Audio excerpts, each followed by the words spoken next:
Yehovah, Yehovah, Yehovah, Yehovah.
Once again परमेश्वर आपको continuous उसके प्रेजेंस पे रहने में सहायता करे और अगुवाई करे।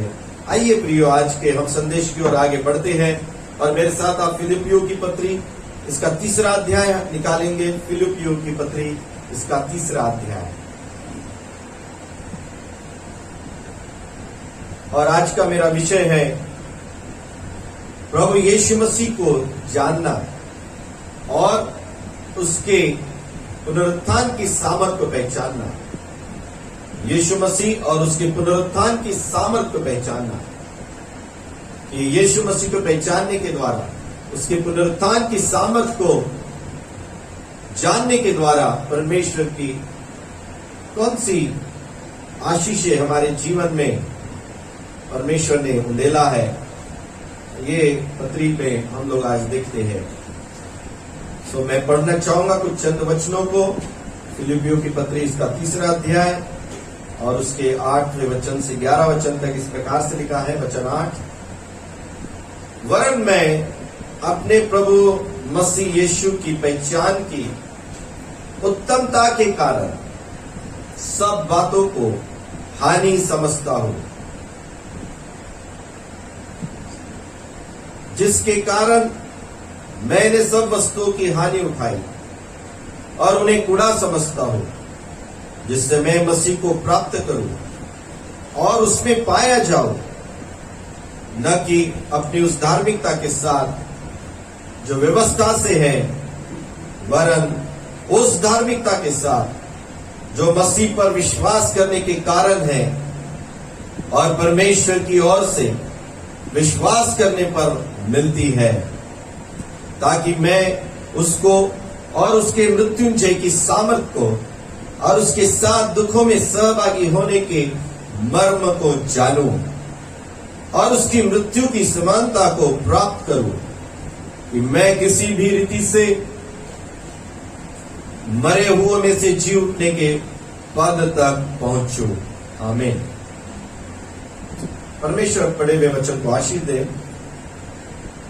और इसमें प्रेरित पौलुस, जबकि प्रेरित पौलुस ने प्रभु यीशु मसीह के दर्शन को किया, प्रभु यीशु मसीह से उसकी डायरेक्ट मुलाकात हुई आफ्टर रिजरेक्शन ऑफ जीसस। यीशु मसीह के पुनरुत्थान के बाद जब वो स्वर्गारोहण हुआ उनका, जब यीशु मसीह स्वर्गीय स्थानों में उठा लिए गए, उसके पश्चात कुछ वर्षों के बाद बाइबल बताती है कि प्रभु यीशु मसीह उसे मार्ग में, रास्ते में दिखाई दिए और उन्होंने उससे बातचीत किया और उन यीशु मसीह की एक साक्षात बुलाहट प्रेरित पौलुस के जीवन में आया। फिर भी यहां प्रेरित पौलुस कह रहे हैं कि मैं अभी भी यीशु मसीह की पहचान में और उसके मृत्युंजय की सामर्थ को मैं जानूं। आमीन। दैट मीन्स कि पौलुस, प्रेरित पौलुस जब यीशु मसीह को पहली बार जब उन्होंने मुलाकात किया, उसके बाद बार बार प्रभु यीशु मसीह के संपर्क में वो आए, बार बार यीशु मसीह के साथ में उसका इनकाउंटर होता गया, अलग अलग माध्यमों से प्रभु से बातचीत करता रहा। इसीलिए तो इतना सारा रेवल्यूशन, इतना सारा प्रकाशन कलीसिया के लिए, हम सब के लिए प्रकट किया गया कि वो भेद जो गुप्त था, जो कई समयों से वो कलीसिया के द्वारा और उसके पवित्र प्रेरितों के द्वारा ये प्रकट किया गया, उनको प्रकट किया गया उसके आत्मा के द्वारा। इसीलिए अभी जो हमारे पास जो प्रकाशन है, हमारे पास जो वचन है, वो फाइनल वचन है और वो हमारे लिए, हमारे जीवन के लिए, इस पीढ़ी के लिए, आने वाली कई पीढ़ियों के लिए और उस अनंत काल के जीवन के लिए, ये सारे प्रकाशन, ये सारी बातें यहां पर दी है। इसलिए पौलुस प्रेरित कहते हैं कि जब वो ये पत्रियों को लिख रहे थे, और जैसे जैसे प्रभु की ओर से उन्हें प्रकाशन मिलता था, जिस तरह से प्रभु की ओर से उनको और नई नई बातें प्रकट होती थी, वो पत्रियों के जरिए वो इसे लिखकर कलीसिया को देता था। क्योंकि प्रेरित पौलुस जानते थे कि मसीह में जो गूढ़ रहस्य है, मसीह में जो महिमा की बातें हैं, वो मेरे एक पहले जो शुरुआत में उसे जो दर्शन हुआ उसमें काफी नहीं है।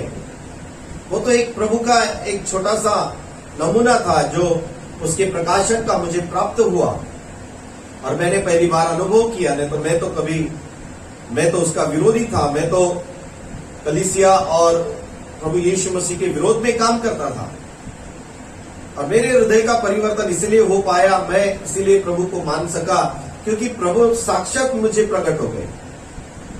अब जब प्रभु ही डायरेक्ट प्रकट हो गए तो क्या करेगा इंसान, आगे में क्या सोच सकता है। जिसको वो बिगाड़ना चाहता, जिसको वो नाश करना चाहता था, वही प्रकट हो रहा है। और इस तरह से मसीह का प्रकाशन की शुरुआत उसको हुई, मसीह के प्रकाशन की शुरुआत उसको हुई, और उसके वजह से उसके अंदर में मसीह को और जानने की लालसा हुई, और वो प्रार्थना में प्रभु की आत्मा की सहायता से प्रभु को, मसीह को वह जानने लगा। आमीन। चलो वो स्पीकर मेरे तरफ का हल्का सा तो बंद नहीं होगा।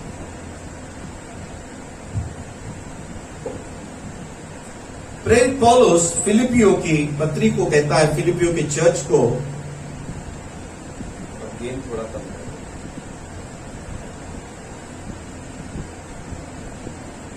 कि मैं अपने प्रभु यीशु की पहचान की उत्तमता के कारण सब बातों को हानि समझता हूं। सब बातों को। वाय? क्यों सब बातों को हानि समझता हूं? क्योंकि अब मैंने यीशु मसीह की पहचान के द्वारा मैंने वो सारी उत्तम बातों को, सब कुछ उत्तमता को मैंने बहुत आयत से पा लिया। मैंने उन सारे प्रकाशनों को मैंने जान लिया जो मसीह यीशु में है। इसीलिए अब मुझे संसार की जो बातें हैं, संसार का जो महिमा है, संसार की जो धन है, संसार का जो जीवन है, और जो बातें मेरे लाभ की थी, वो भी अब मेरे लिए कूड़ा कचरा हो गई। यदि मैं सर्वश्रेष्ठ यदि फरीसी बन जाता, व्यवस्था का चलाने वाला भी बन जाता, मुझे सारे यहूदियों के तरफ से मुझे यदि अच्छा मुझे पद भी मिलता, या मैं राजा भी बन जाता, मैं कुछ और भी बड़ा पद पाता, या मैं कुछ और बहुत रईस व्यक्ति यदि बन जाता, तो भी ये सब बातें मेरे लिए, प्रेरित पौलुस कहता कि सब कुछ कूड़ा कचरा है, और मैं उसको हानि समझता हूं, क्योंकि मसीह के अलावा, यीशु मसीह को छोड़ और कोई उत्तम बातें नहीं है, और कोई श्रेष्ठ बातें नहीं है। हालेलुया। क्योंकि ये बात प्रकाशन के द्वारा प्रकट हुई है। That is important. आमीन। प्रकाशन के द्वारा, मेरे प्रियो, जिससे मसीह का प्रकाशन मिलता है। कई लोगों को मसीह धर्म का प्रकाशन मिलता है, मसीह रीति रिवाजों का प्रकाशन मिलता है, उन्हें ट्रेडिशंस का प्रकाशन मिलता है, और किस तरह से मसीह समाज में जो वार्तालाप होता है, जो काम होते हैं, उसका प्रकाशन मिलता है। लेकिन जो मुख्य तत्व है, जो मुख्य एसेंस है, उसको छोड़ के बाकी सब का प्रकाशन लोगों को मिलता है, और मसीह उनसे दूर रहता है। जिस मसीह की वो सेवा करना चाहते हैं, जिस मसीह के नाम के कारण उनको सब कुछ मिलता है, उस मसीह से ही वो दूर रहते हैं। आज हमारी समस्या, हमारे पास में कितनी धन दौलत है, कितने रिसोर्सेस है, ये नहीं है। आज हमारी समस्या यदि सबसे बड़ी है तो वो है ये है कि मसीह को ठीक से नहीं जानना। क्योंकि जो व्यक्ति मसीह को ठीक से जान लेते हैं, उसका प्रकाशन पा लेते हैं, उनके लिए बाकी सब वस्तुएं हानि की हो जाती है, उनके लिए वो नगण्य हो जाती है, उनके लिए शून्य हो जाती है। और क्योंकि वो मसीह की उत्तमता को, उसकी श्रेष्ठता को उन्होंने जाना है। जब आप मसीह की श्रेष्ठता को, उसकी उत्तमता को जानने लगते हैं, तब आप अपने परिवार के विषय में चिंतित नहीं रहते। तब आप अपने अभ्यास, अपने करियर के विषय में चिंतित नहीं रहते। तब आप अपने परिवार के विषय में परेशान नहीं रहते। तब आप अपने फैमिली लाइफ के बारे में, अपने धन के बारे में, अपने नौकरियों के बारे में परेशान नहीं रहते, क्योंकि आपने इन सबसे बढ़कर उत्तम बात को पाई है, वो है प्रभु यीशु मसीह को। हालेलुया, आमीन। इसलिए वो कहता है कि मैं इन सब बातों को क्या समझता हूं? हानि समझता हूं, जिसके कारण मैंने सब वस्तुओं की हानि उठाई और उन्हें कूड़ा समझता हूं। हालेलुया। मैंने यीशु मसीह के नाम के कारण, मैंने प्रभु यीशु मसीह के पीछे चलने के लिए, मैंने उसकी सेवकाई के लिए, उसको जानने के लिए, उसकी उत्तमता को समझने के लिए मैंने बहुत परिश्रम किए, मैंने बहुत हार्ड वर्क किया। आमीन, हालेलुया, प्रेज गॉड। इसीलिए मुझे बाकी चीजों में कोई अभी इंटरेस्ट नहीं रहा। बाकी बातों में मुझे इतना फर्स्ट प्रायोरिटी मेरी जीवन की वो नहीं रही। प्रेरित पौलुस कहते हैं कि अब मेरे जीवन का लक्ष्य यह है, मसीह को पहचानना, मसीह को जानना, उसकी श्रेष्ठता को, उसकी उत्तमता को जानना। क्योंकि मैं जितना अधिक मैं उसको जानता हूं, जितना अधिक मैं उसको पहचानने लगता हूं, उतना अधिक मैं इस संसारिक जो बातें हैं, वस्तु है, वो मेरे लिए कूड़ा कचरा जैसे होने लगती है। आपको अपना करियर सबसे बेस्ट लगता है, आप किसी अच्छे पद पर है, अच्छे मुकाम पर पहुंचे, दैट वो आपको घमंड देता है, वो आपको प्राउड फील करवाता है। आपकी शिक्षा, आपकी टैलेंट्स आपको प्राउड फील करवाते हैं। आपकी अच्छी पत्नी, आपके अच्छे पति आपको प्राउड फील करवाते हैं। आपके अच्छा परिवार आपको बड़ा प्राउड फील करवाता है। लेकिन जो मसीह को पहचान लेता है, उनके लिए ये सब चीजें क्या है? कूड़ा है। उनके लिए ये बाकी सब चीजें हानि है। जिन्होंने मसीह की श्रेष्ठता को समझ लिया है, जिन्होंने मसीह की श्रेष्ठता को समझ लिया, वो अपने रिश्तों को बनाए रखते हैं, वो अपने जीवन में प्रेम के संबंधों को बना के रखते हैं, वो अपने जीवन में यीशु मसीह के गवाही को देते हैं। वे अपने जीवन में हर कामों में वो उसे स्मरण करके करते हैं।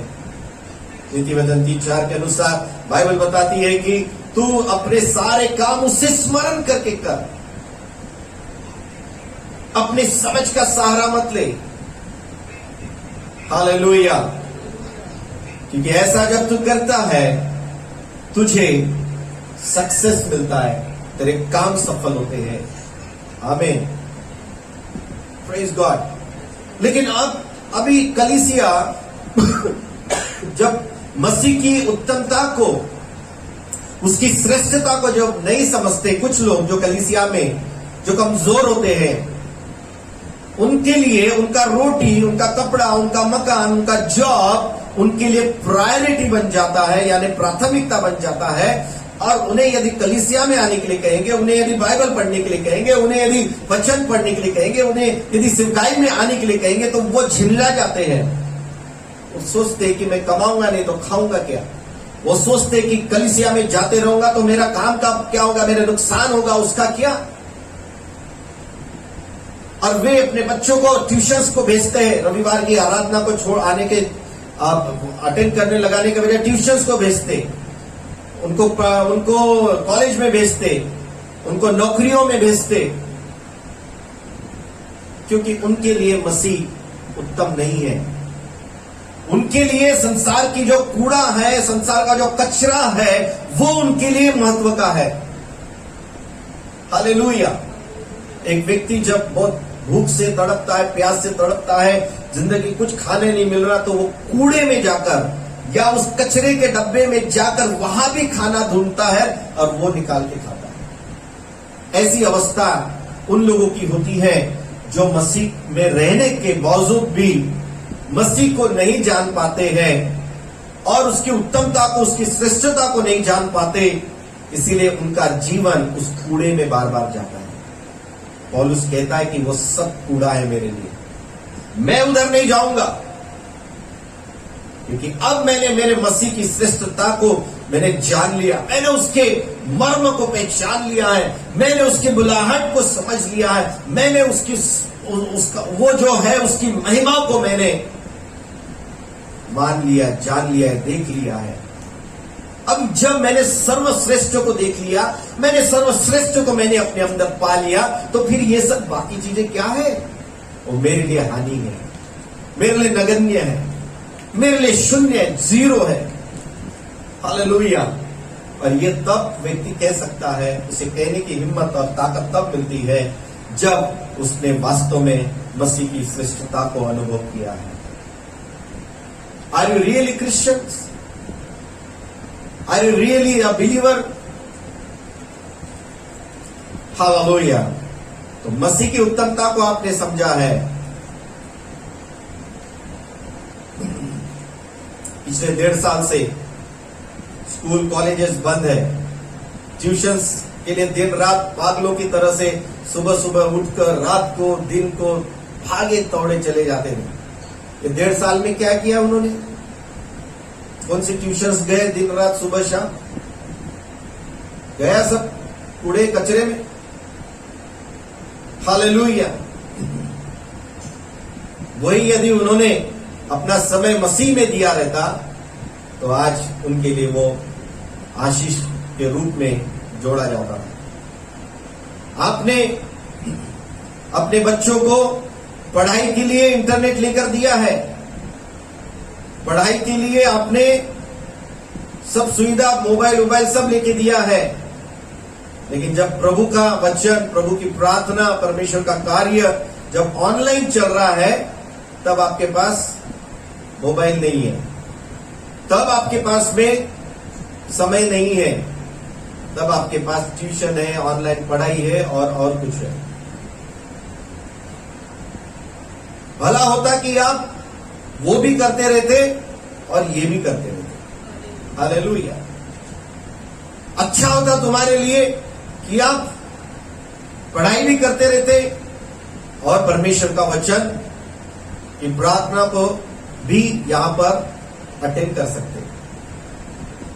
लेकिन लोगों ने चुनाव मसीह की उत्तमता को नहीं, संसार की उत्तमता को, जो कूड़ा है, कचरे, उसको ज्यादा अहमियत देकर अपने जिंदगियों को उन्होंने परमेश्वर के सामने जाने के लायक अपने आप को नहीं ठहराया। या मानो उन्होंने परमेश्वर को इतना छोटा समझ लिया, इतना कमजोर समझ लिया कि हे परमेश्वर, हम तेरे पास आएंगे, हम तुझे अपना समय देंगे, हम प्रार्थना में जाएंगे, हम वचन सुनाने जाएंगे, हम तेरी सेवकाई में जाएंगे, तो हमारा क्या होगा? हमें कौन खिलाएगा? हमें कौन पहनाएगा? हमें कौन चलाएगा?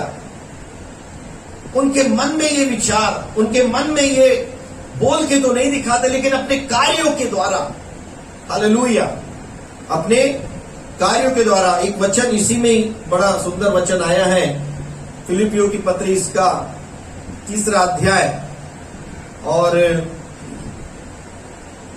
उसके वचन 18 में इस प्रकार से लिखा है।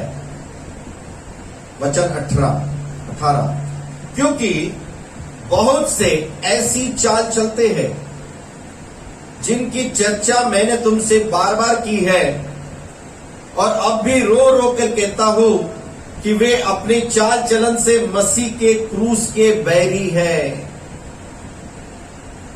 किससे मसीह के बैरी है? वो कैसे मसीह के बैरी बन जाते हैं? अपने चाल चलन से, वो कलीसिया के सदस्य है, वो मंडली के सदस्य है, वो चर्च जाते हैं, उनके घर में बाइबल से वे मानते हैं, वे लोगों के बारे में कह रहा है प्रेरित पौलुस कि ऐसे लोग जो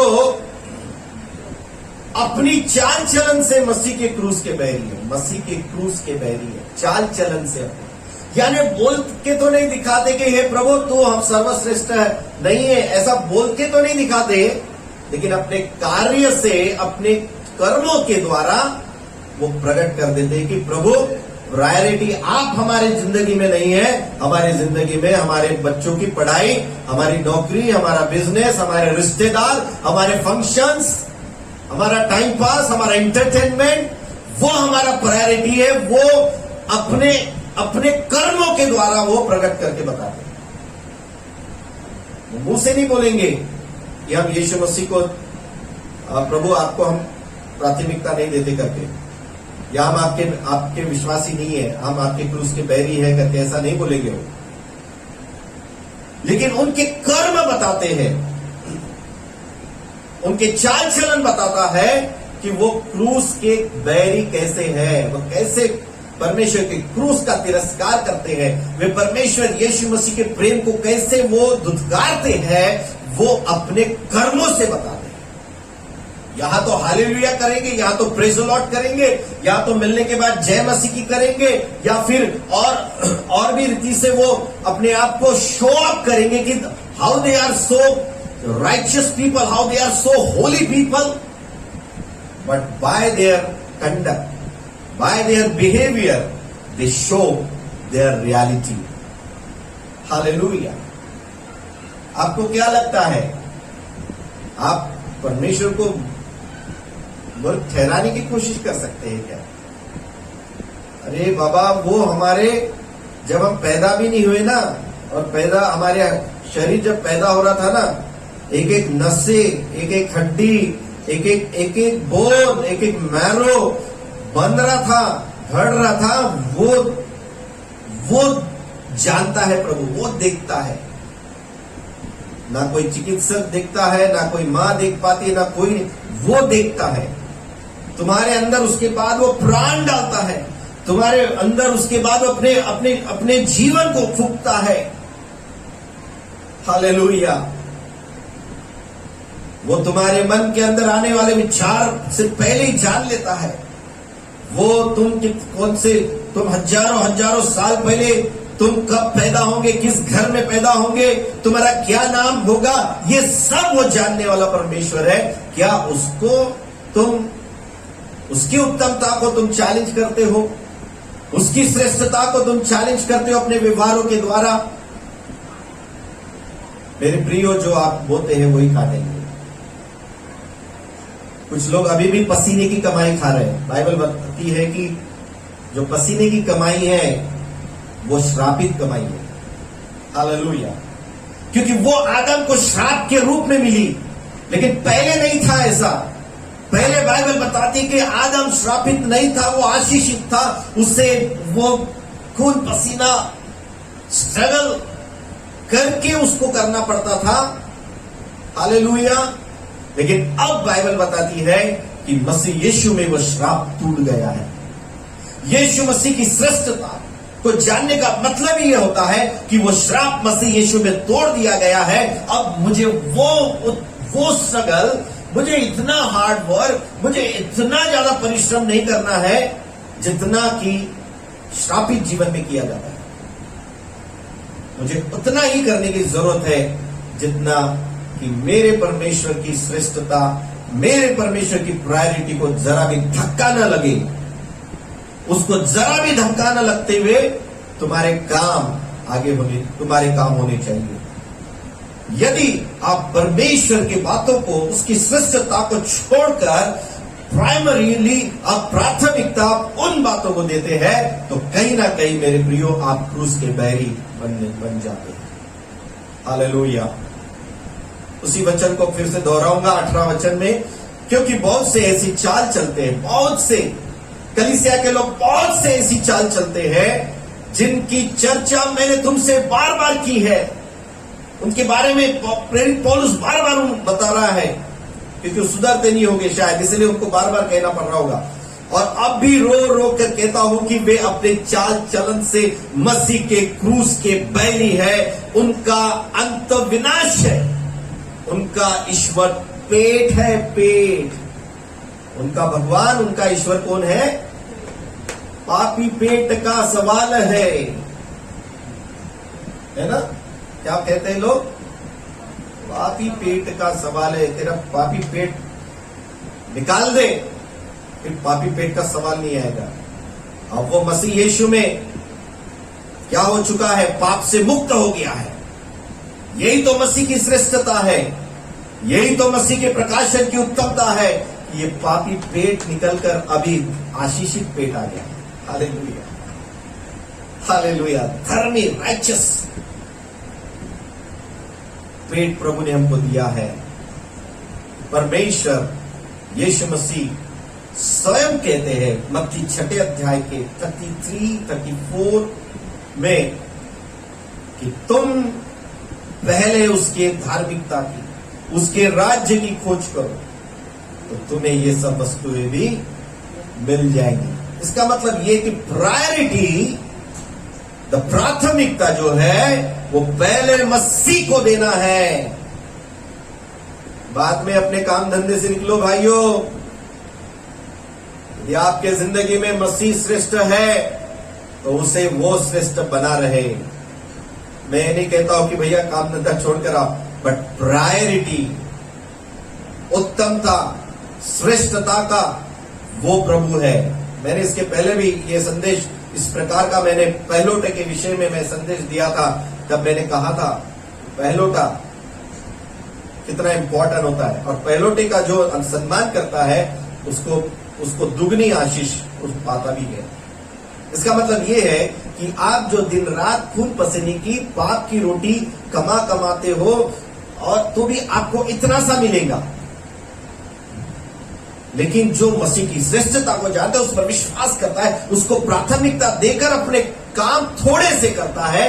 तुम जो दिन रात मर के काम करते हो, ये थोड़ा काम करके तुमसे ज्यादा वो कमाता है, और ज्यादा आशीषित होता है, और ज्यादा शांति में रहता है, और ज्यादा अनुग्रह पाता है। Hallelujah, hallelujah, hallelujah. यही तो आपको डिफरेंस देखना है एक श्रापित व्यक्ति में और एक आशीषित व्यक्ति में। आपको यही तो आपको डिफरेंस देखने की जरूरत है कि जो लोग मसीह की श्रेष्ठता को, उसके प्रकाशन को जानते हैं और उसमें चलते हैं, उनके जीवन की आशीष देखो। और जो लोग अपने तरीके से, संसारिक तरीके से मसीह को अलग करके पहले उन बातों को, जो कूड़ा है, कचरा है, उसको प्राथमिकता देते हैं, उनका जीवन देखो। हालेलुया। इसमें आप फर्क देखेंगे मेरे लिए, बहुत बड़ा फर्क आपको नजर आएगा। उनका ईश्वर पेट है, वे अपनी लज्जा की बातों पर घमंड करते हैं और पृथ्वी की वस्तुओं पर मन लगाते रहते हैं। कौन सी बातों पर? पृथ्वी की वस्तुओं पर। जबकि प्रेरित पौलुस कहता है ये सब मेरे लिए क्या है? कूड़ा और कचरा है। एक दिन आएगा प्रभु के आगमन के समय, ये धरती, ये आकाश, सब कुछ खत्म हो जाएगा, खत्म हो जाएगा, नष्ट हो जाएगा, जल जाएगा। तो ये सब कूड़ा है। Even your body also, it's like कूड़ा, बाद में कूड़ा हो जाता है। जब आपकी आत्मा निकल जाती है इसमें से, तो ये भी कूड़ा कचरा हो जाता है ना?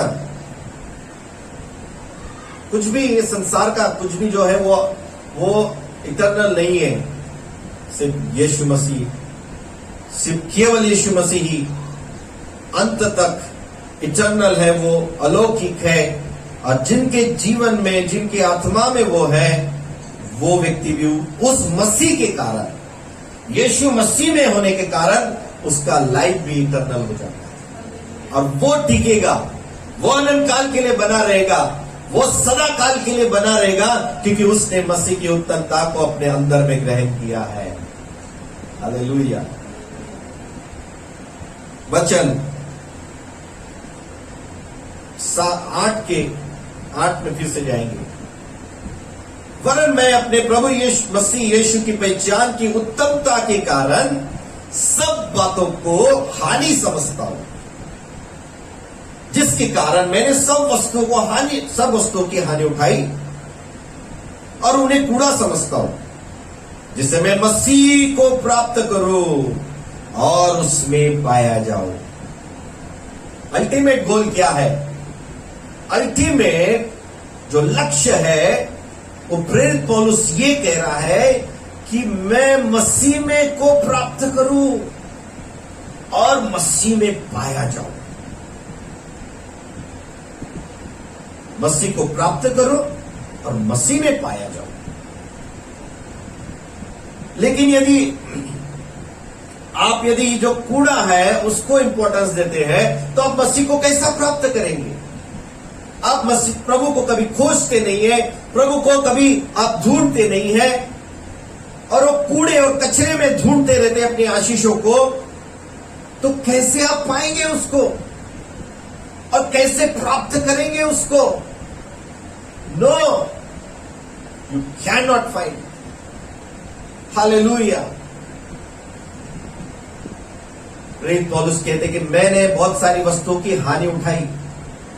हो सकता उसे बहुत चीजें को मिलने वाली थी, हो सकता बहुत कुछ उसके जीवन में होने वाला था सांसारिक रीति से, हो सकता है कि वो बहुत कुछ ऊपर जाने वाला था, लेकिन उसने हानि उठा लिया। अरे ये लॉस मेरे लिए चलेगा। एक आदि व्यक्ति बिजनेस करता है, लॉस होता है तो नहीं, क्या बहुत रोता है बाद में, लॉस हो गया, लॉस हो गया। बट पौलुस कहता है वाह वाह वाह, ये लॉस हो गया, मेरा लॉस हो गया ना, ये अच्छा हो गया, मैंने हानि उठा लिया।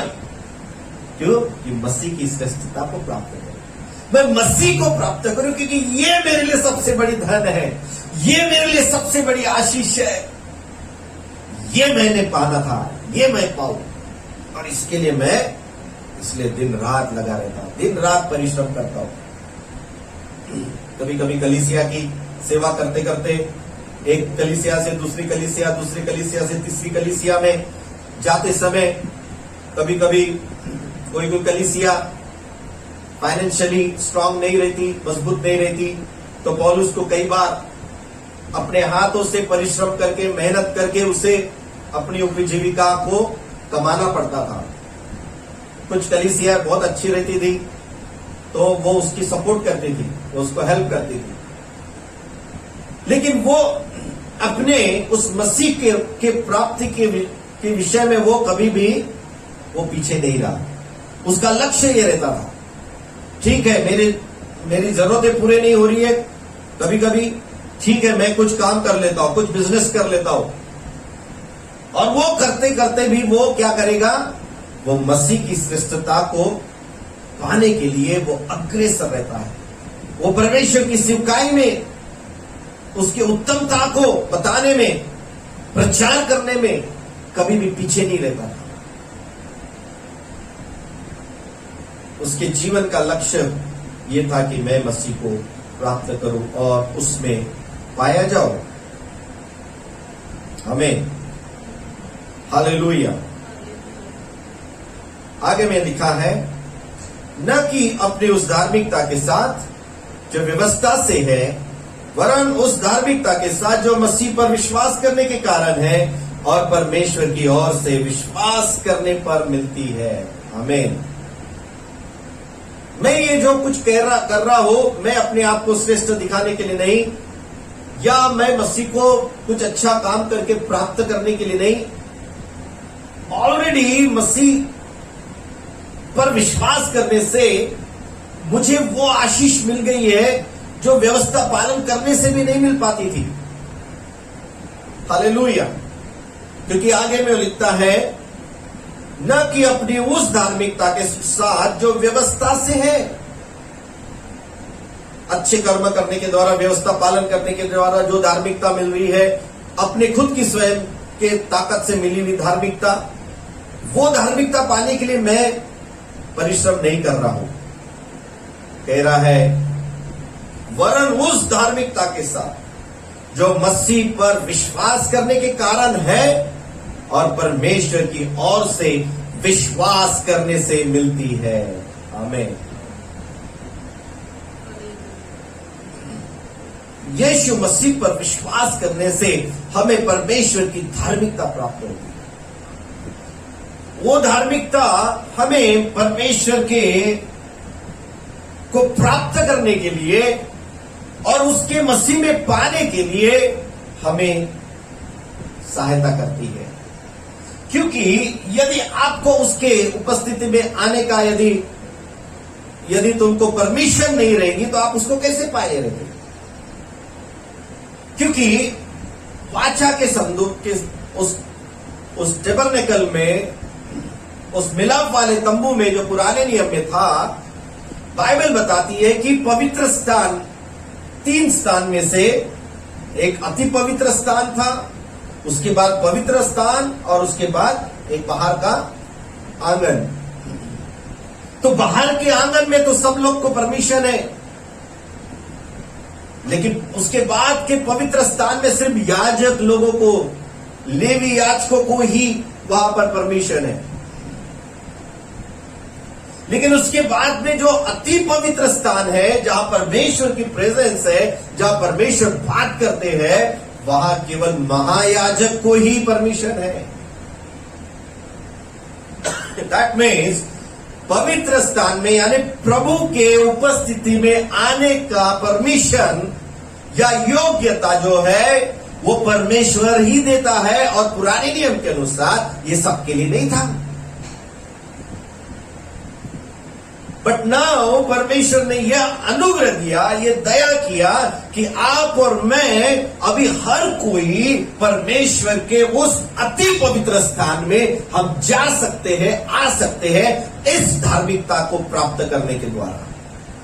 कि जब हम यीशु मसीह पर विश्वास करते हैं और यीशु मसीह के उस मृत्यु को, उसके जी उठने को और उसके जिलाए जाने को, उसके स्वर्गारोहण पर जब आप विश्वास करते हैं तो आपको परमेश्वर परमिट करता है, आपको वो अभिषेक करता है। जैसा वो महायाजक को अभिषेक करता है, वैसा वो यीशु मसीह के सुसमाचार पर विश्वास करने वालों को, उसके लहू से धुल जाने वालों को परमेश्वर अभिषेक करता है, उनको पवित्र करता है कि अब वो उसके समीप आए, उसके समीप आकर उसकी सेवा कर सकते हैं, उसके समीप आकर उससे बातचीत कर सकते हैं। That is the righteousness. It is not by the law, not by any work, but it is only to believe in Lord Jesus Christ. यीशु मसीह पर विश्वास करने से वो मिलती है, ना कि तुम्हारे अच्छे कर्मों के द्वारा। अभी आपको परमिशन मिला है, अब नाउ यू आर एलिजिबल, आप योग्य ठहराए दिए गए, आप इस लायक बना दिए गए कि you can enter the courts of his praise and inner court, यानी जो सबसे अंदर का अति पवित्र स्थान, वहां पर आने का सौभाग्य आपको मिला है। आपके लिए दरवाजा खुल गया है, हम सबके लिए वो परमेश्वर ने आजाद कर दिया है। But now it is your responsibility to walk in that righteousness. वो संसारिक, वो पापी उस व्यवस्था में नहीं, लेकिन परमेश्वर ने जो धार्मिकता आपको पहनाई है, परमेश्वर ने जो योग्यता आपको दिया, उस योग्यता के साथ अब आप इंटर करें। जब महायाजक इंटर करता है, हालेलुया, उसके हाथ से चढ़ाए हुए हर एक उन प्रार्थनाओं को परमेश्वर ग्रहण करता है, परमेश्वर बातचीत करते हैं, लोगों की तरफ से चढ़ाए जाने वाले हर एक बलिदानों को वो ग्रहण करता है। बट नाउ बाइबल कहती है प्रेरितों के पहले पत्रस में कि अब तुम चुना हुआ वंश हो, तुम राजकीय पवित्र याजकों का समाज हो, राजकीय पदधारी याजकों का समाज, याजकों का समाज। याजकों का समाज का मतलब यह होता है कि everyone is now right to come into the presence of God. Now you have received the rights. अब आपके पास परमेश्वर की उपस्थिति में आने का राइट्स और हक मिल गया है, और वो धार्मिकता आपने पा ली है। ये धार्मिकता के साथ एक याजक होने के नाते, एवरीबडी इज याजक now, everybody is priest, royal priesthood. You are not ordinary priest, but you are royal, kingly. Means आप बड़े स्वर्ग राज्य, जो किंगडम है, अलौकिक, जो अनंत काल का राज्य है, उसके प्रतिनिधि है आप। और यहां इस पृथ्वी पर याजक के रूप में आपको रखा गया है। That means every household, हर एक परिवार जो मसीह में है, वो परमेश्वर का याजक है और अपने परिवार में परमेश्वर की प्रेजेंस को लेके चलता है, और परमेश्वर की महिमा उनके जीवन में प्रकट होती है। You are not a simple ordinary people now, you are royal priesthood, you are anointed and called by the most high God. अति सर्वशक्तिमान परमेश्वर की ओर से आपको बुलाहट और आपको पहचान मिली है, अपने उस धार्मिकता से नहीं, लेकिन मसीह यीशु पर विश्वास करने से आपको प्राप्त हुई है। इसीलिए अब मेरे लिए मसीह को प्राप्त करना, मसीह में पाया जाना आसान हो गया है, क्योंकि अब मैं जब भी चाहता हूं मैं एंट्री कर सकता हूं, और मेरे लिए हमेशा पर्दा खुला हुआ है। आमीन। So I can go any time, any day, any hour, I can enter into His court. Amen. मैं उसकी उस अति पवित्र स्थान में, इनर चेम्बर में मैं जा सकता हूँ। And I can just call upon the name of Jesus. I can worship Him. I can experience His presence. Hallelujah. और मैं उसको मैं उसके वचन को जब पढ़ता हूँ तब He speak to me. His Holy Spirit help me to understand कि परमेश्वर मुझे क्या चाहता है, मुझसे क्या बात करना चाहता है। जब भी मैं इसे पढ़ता हूं, वो मुझसे बात करता है। आमीन। The word of God, why we call this book is the word of God. This is more than that Bible, this is more than that Bible. मैं ये कहता हूं कि ये बाइबल से भी बड़ी किताब है, वर्ड ऑफ गॉड। हालेलुया। इसका नाम होना था वर्ड ऑफ गॉड, परमेश्वर का वचन।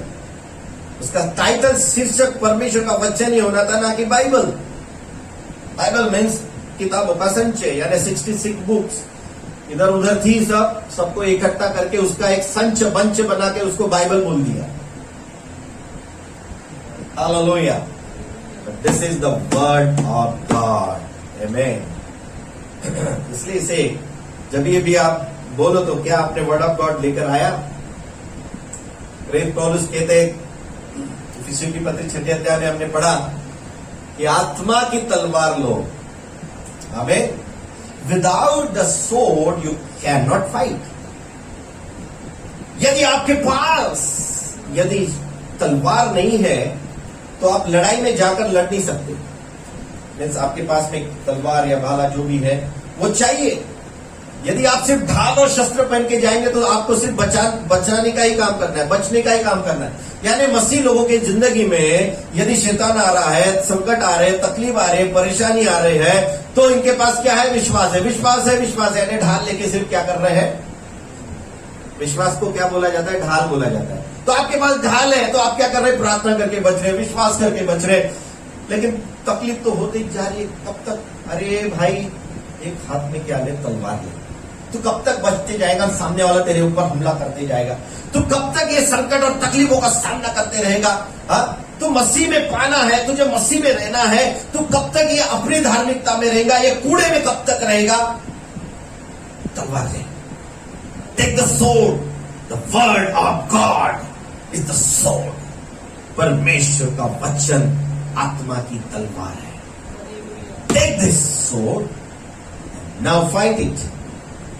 सामने वाला कितना फाइट कर रहा है, now you can also now fight, और उसे हरा दे वचन के द्वारा। तुझे बार बार विश्वास की ढाल लेके ऐसा बचते रहना नहीं पड़ेगा। Many people they are living this kind of life. कई सारे विश्वासी लोग सिर्फ बचने का ही जिंदगी जी रहे। कब क्या होगा, कब संकट आएगा, प्रार्थना करो, नहीं तो घर में कुछ हो जाएगा, मेरे नौकरी में कुछ हो जाएगा, पढ़ाई में कुछ गड़बड़ हो जाएगी, फैमिली में कुछ समस्या आ जाएगी, इसलिए प्रार्थना करो। डर डर के जी रहे हैं।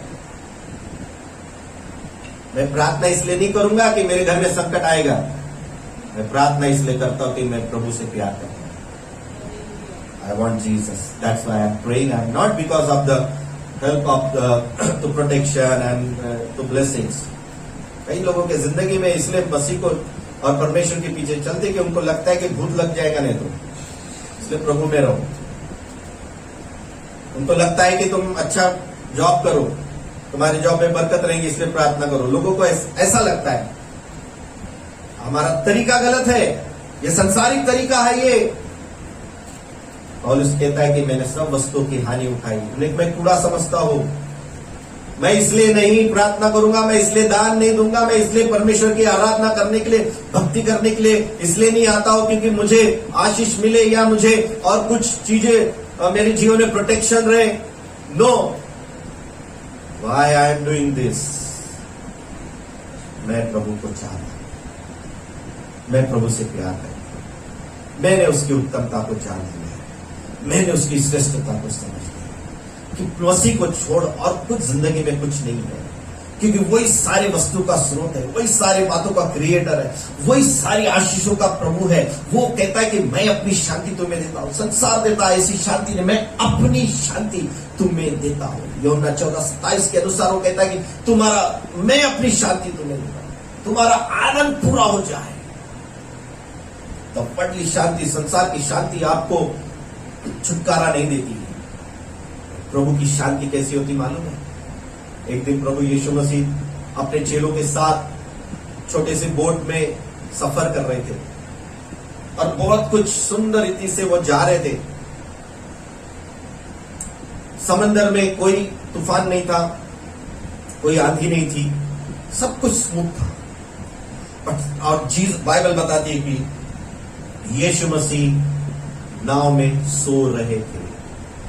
नाव में वो सो रहे थे और थोड़े समय के बाद ऐसा लिखा है कि अचानक हवा चालू हो गई, तूफान आने लगा और नाव हिलने लगी, डोलने लगी और पानी भरने लगा नाव में। संकट आ गया अचानक और डूबने वाले थे, लेकिन बाइबल बताती है यीशु मसीह सो रहे थे। Hallelujah. Because he has a peace in the storm. तूफान में उसके पास शांति थी। इनके पास तूफान के समय, संकट के समय चेलों के पास शांति नहीं थी। शांति देने वाला उनके साथ था, लेकिन उनके अंदर शांति नहीं थी। यदि शांति रहती तो चिल्लाते नहीं, वो डरते नहीं, वो रोते नहीं, वो पुकारते नहीं और जीसस को उठाते नहीं, प्रभु हम मर रहे हैं, हम बचाओ बचाओ, ऐसा कहते हुए वे नहीं रहते। यदि उनके अंदर शांति रहती तो ये विश्वास करते कि यीशु मसीह है ना, चिंता की क्या बात है, कुछ ना कुछ हो जाएगा। लेकिन उनके पास शांति नहीं। ऐसा ही होता है मसीह जीवन में। जिसके जीवन में मसीह है शांत रहता है, उसे मालूम है मेरा परमेश्वर मेरे साथ में है और कुछ ना कुछ तो वो करेगा। लेकिन जिनके पास मसीह की श्रेष्ठता और उत्तमता पर विश्वास नहीं है, भरोसा नहीं है, वे लोग डरने लगते, चिल्लाने लगते, पुकारने लगते, परेशान हो जाते हैं, लड़ने लगते हैं, क्योंकि उनके पास वो पीस नहीं है। आइए मेरे प्रिय, मसीह की वो श्रेष्ठता को ग्रहण करें, मसीह की वो पीस को ग्रहण करें, उस मर्म को पहचानें, उसकी मृत्यु की समानता को प्राप्त करें कि मैं किसी भी रीति से मरियों में से उसके जी उठने के पद तक पहुंचूं। हालेलुया, आमीन। बाइबल कहती है 20 वचन में, पर हमारा स्वदेश स्वर्ग पर है और हम एक उद्धारकर्ता प्रभु यीशु मसीह के वहां से आने की बाट जो रहे हैं। वह अपनी शक्ति के उस प्रभाव के अनुसार जिसके द्वारा वह हम सब वस्तुओं को अपने वश में कर सकता है, हमारी दीन देह को बदलकर, उसका रूप बदलकर अपनी महिमा के देह के अनुकूल बना देगा। ये प्रियो, मसीह ने जो श्रेष्ठता को प्राप्त किया, जो उत्तमता को प्राप्त किया, आइए उसमें हम आ जाए ताकि हम भी बिल्कुल उसी के जैसे हो जाए। हमें चर्च में गॉड ब्लेस यू। यदि आज आपने इस उत्तमता को समझ लिया है